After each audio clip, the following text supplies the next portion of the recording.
Good morning to everyone. This is Ashi Mishra from BSW first year, and I want to do a podcast with most youngest teacher of our college, Oh my god. and actually a crush of our college. She is Miss Vidisha ma'am, and she is luckily my supervisor on a first sem, and I am very honored to be her student. Ma'am, you are one of the youngest and the most inspiring people on our campus and also pursuing your PhD. Yes. Thank you so much for joining me and my podcast. My pleasure. So, what inspired you to choose teaching at such a young age? Okay. So, to be honest, I was always very sure that I wanted to go in the field of academics. So this is like not something which has happened very suddenly in my life. So education, academic line is something which I've always wanted to like, and especially I got the clarity after my 11th and 12th that I wanted to go in this field only because I love studying, to be honest. Okay, I love studying. I love I want to know new things. Add more knowledge to my existing knowledge, right? And this I was always sure that I either want to go in the field of research, otherwise academics. Academics is first for me, and then research. Like you've rightly mentioned that yes, I'm doing PhD also. Yeah. So I think I'm quite lucky in this regard because I'm getting to explore both the fields that I love, which is teaching and doing PhD in the form of research. That was So, so sweet and warm. Yeah. So this is not Answer. something very instant I've decided, but this was always a thing. I was very clear that this is what I wanted to do, and this is how I have started preparing also. So I was not confused. And being PhD scholar and a teacher together, how do you balance both these things? Oh, it is frankly speaking, it is quite challenging. Yeah. Because considering the amount of time you are devoting to both the fields, that is your work, and at the same time your PhD, and also you have a personal life. So obviously, I think it is difficult, but at the same time, nothing is impossible when you know how to plan it. I have always prepared an action plan, kind of like a timeline, and I have a schedule. And I know, from morning till evening, I am busy with my work. I do not want to think anything related to my PhD because I know there's no point. I can't really do anything about it, right? So the time that I'm giving in my work hours, I will work, go back, relax for a while, and then work on my PhD.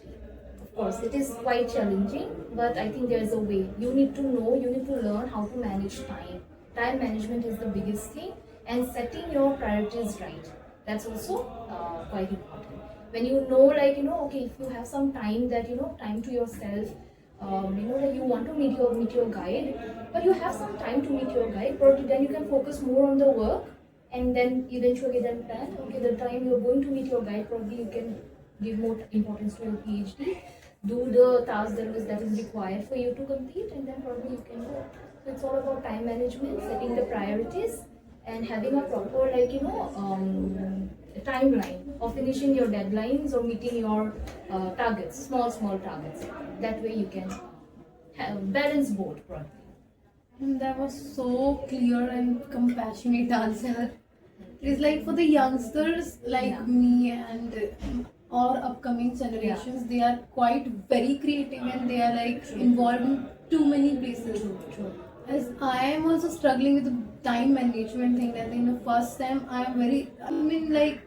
regular student in a Yeah. college, Yeah. but I am managing both the things to attain my classes and Yeah. how do I go for the shoots, Yeah. and there is so many things, and I want to go for the personal problems as well. But Yes, the way you said, talking about the personal thing, I want to add on. I do have a social life also. It's Yeah. not like I'm completely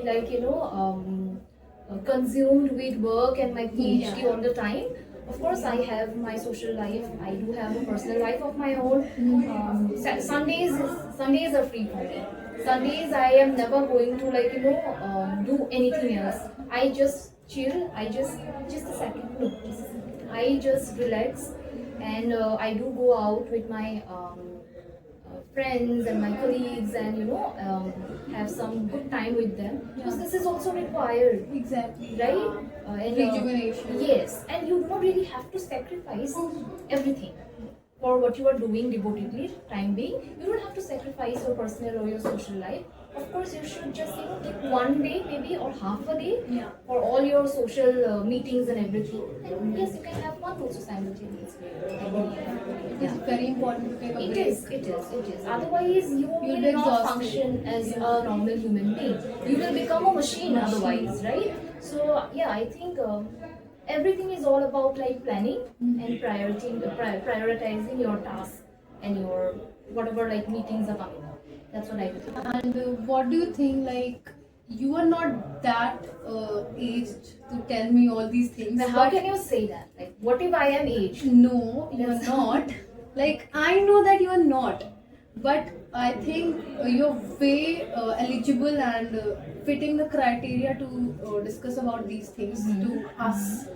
Like, अगर मैं ये चीज़ की बात करूँ कि मुझे थोड़ा सा ब्रेक चाहिए और मुझे Yeah. ये सब चीज़ों से स्ट्रगल नहीं करना है, तो I am like getting panic out of it, and there is a lot of other medical condition I have to go through with Yes, that. yes. And there's a big mental pressure I am just struggling with, but you are handling it with the very smoothest way, and you're struggling inside but not showing it to the world, and this is what a professionalism should be.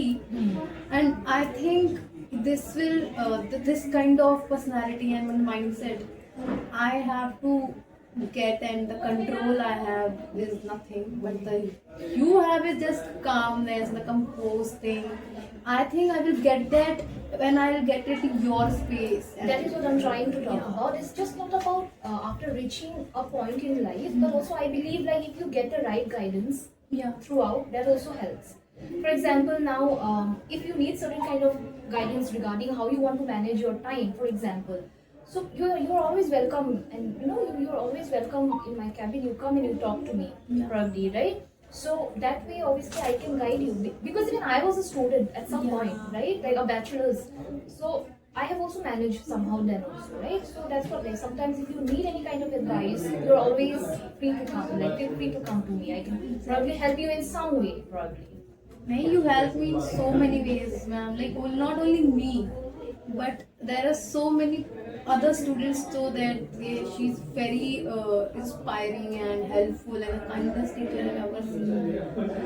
And considering the medical condition that you have talked about, you may have certain issues related to it, but also I think that does not really define you. Yeah. And if you have the will to do something, I'm sure you would come out of it. After some time, I think I will learn how to live with that. Once when you know how to handle everything, manage everything, I think that will become it will be like a cakewalk for you. It will become easy for you. It will not even look like a problem, I suppose. Yeah, like I've been struggling with that medical condition which I can't mention it today. That's okay. I think it's been 4 years, and But I still even you are got here. diagnosed. Yeah, You're here, I you're was- actively taking part almost Yes. everywhere, so which is a very So good thing. I didn't thought about it because I was not this extrovert and Yeah. talkative. I was a big introvert and just I don't want to talk about. But this the time and the society, the people made me this thing that I have to speak for myself. Nobody's gonna do that. They go through the bullying and like little personal family problems too. So I have to take my own stand. So from all these things made me this person. Yeah, of And course. I was like, this is what my real self is, and I'm still in a defining and finding soul of myself. Yes, because I'll tell you one thing, Ashi, for you, it's like you've built your own roots. So you're standing on them by yourself. So I am sure you are very much stronger than many of us here. So you have to think in that way. So it's like a blessing in disguise, Subi. Put it in that way. Do you understand? Yes. Think about it. No, But of course, of sometimes I actually feel that I'm not. I know it here to becomes be alone. overwhelming with so many emotions going on. I understand that it swings around your mind all the time. But again, it's all about balancing your emotional regulation. Yeah. So don't take it so personally. Though it is very personal, just let it ease. Yeah. I will. I think I question this. So many students see you as a role model, Okay. and I'm the first one. Okay. If you could give one life advice to the young girls in college, what would it be? Huh. I won't put it as like life advice. Probably this is something you should keep in mind always. The time that you've got in this, you have come here with a purpose, right? That is to achieve a degree, isn't it?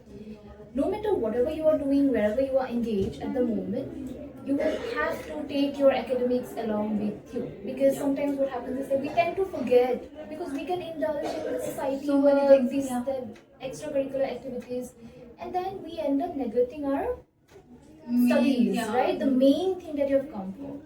I think you have fun. Of course, this is the only life you're going to. This is the only time you're going to get. Have fun, but at the same time, I think, please be sincere with your studies. Like to every student, like I would say, this is very important.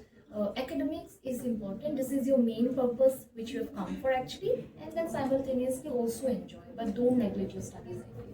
I feel. Exactly. I'm just trying my best to manage my SAM while. Yeah, that's it. Like it doesn't really matter that you have to give 24 hours in studies only or something. No, you don't have to.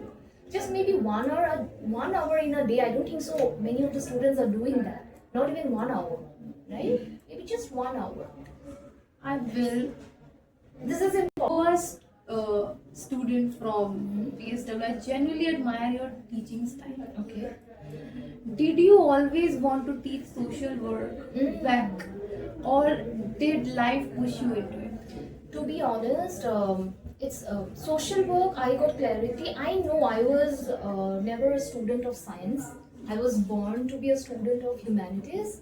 So I was sure of one thing that so until I was in my 11th and 12th, I was not aware of the course social work. But then I had sociology. I knew one thing that I wanted to do something related to my society. And to be honest, this I will give.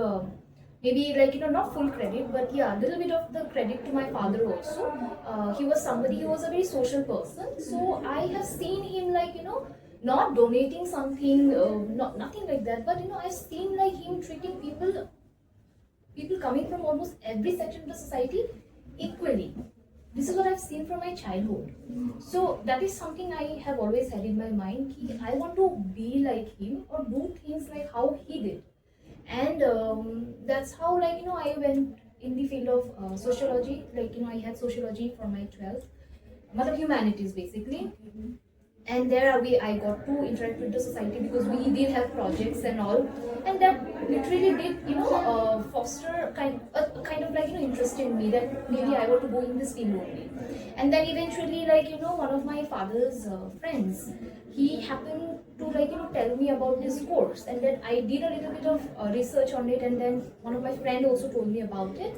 So that's how I kind of okay, I want to go in this field only. I was very new, I did not really meet many people who told me about social work as a discipline, as a professional course. But yeah, eventually I took admission and I got admission and I did pursue this course, and genuinely I love it. This is what I actually wanted. And yeah, I was very sure that I want to teach social work only. That is why I did BSW, MSW, and now I'm doing PhD in social work. Means yeah, I am very much interested in this field. If I wanted to change, I would have changed in my master's only. But मैंने किया नहीं, I've not done it, right?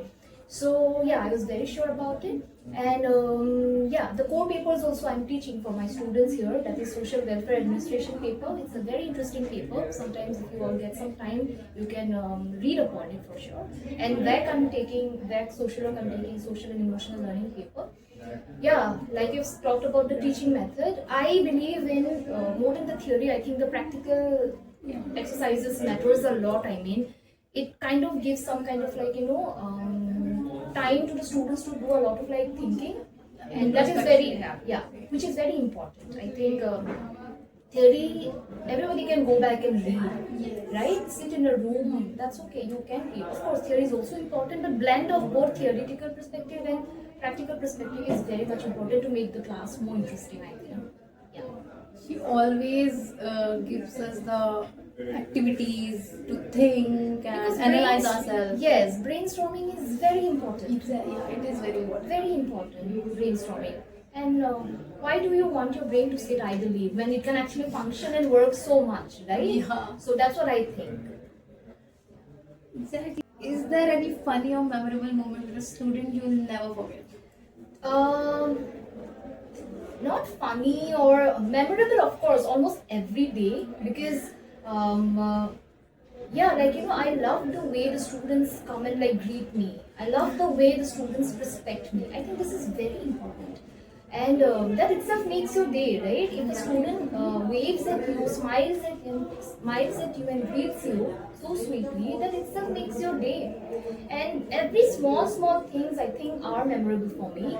And to cite one very particular example, probably like the students when they surprise me with my or like on my birthday with give handmade gifts, and then like maybe a small celebration, whatever was possible within the campus, because we are not allowed to celebrate. Yeah. But then yeah, like there are very good memories that I will always hold it in my heart for like forever. That's for sure. But then yeah, the I love the way my students are there for me probably, and are always very respecting, and they greet me. That's the best thing ever, I think. Yeah. Ma'am knows and notices every single thing. You Yeah, all know that. I thank you for choosing me as your guest for this podcast. So yeah, and I also wish Ashi best wishes for Yeah. her upcoming days in this college, and I'm sure you're going to do well in life. Yes. I hope I will, and I course you will will. overcome a lot of things Of because course. before I wanted to become a neurosurgeon, Yeah. because I have always been interested in observing people, their brain, and how they think, background and personality, and you hold that heavy personality inside you, which is like you have a big story inside you, but you are just doing your work and being very efficient with that, and you know how to survive all that, but Yeah. inside that you are struggling with your own thoughts too. And I know that because उनके आंखें बता रही guys. Although her eyes are very pretty, because you know what, there is a one quote कि जिनकी आंखें बहुत खूबसूरत होती हैं, उनके पास बहुत सारे गम होते हैं और बहुत ज्यादा आंसू बहाए होते हैं उसमें. हाँ. तो उसके लिए I want to say कि you have a very sharp eyes, and I know that कि आपका एक बहुत ज्यादा अच्छी स्टोरी है पीछे that Yeah. made you this This person. this Yeah, personality. of course. Yeah. So that was it, guys. Thank you so much for watching me. And I don't want to say to subscribe my channel because I don't have it. You should go and subscribe her channel. You Oh can, my god, yes. yeah, you can go and listen more and learn more about her. That was my pleasure to take her interview and be under her supervision. Everybody just get jealous of me